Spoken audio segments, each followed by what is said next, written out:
മുന്നിലെ പ്രതിസന്ധികളാണ് പുതിയ കണ്ടുപിടുത്തങ്ങളുടെ തുടക്കം. ലോകത്തെ മാറ്റിമറിക്കാൻ ചെറിയൊരു തോന്നൽ മതി. കൂട്ടുകാരാ, സംഭവം നടക്കുന്നത് അങ്ങ് ചൈനയിലാണ്. വർഷം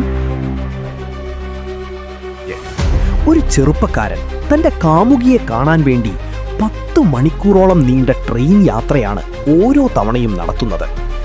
ആ യാത്രയിൽ തളർന്നിരിക്കുമ്പോഴാണ് അയാൾ ഉള്ളിലൊരു വലിയ ചിന്ത കൊണ്ടു നടക്കുന്നത്.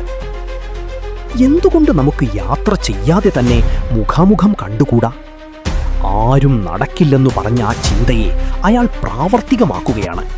വർഷങ്ങളോളം കഠിനാധ്വാനം ചെയ്യുകയാണ്.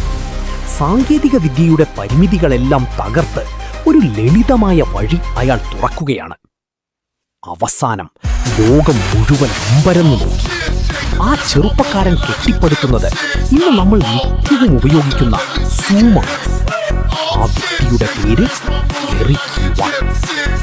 അതുകൊണ്ട് കൂട്ടുകാരാ, നിങ്ങളുടെ ജീവിതത്തിലെ ഓരോ ബുദ്ധിമുട്ടും നിങ്ങളെ ഒരു വലിയ വിജയത്തിലേക്ക് എത്തിക്കാനുള്ള വഴികളാണ്.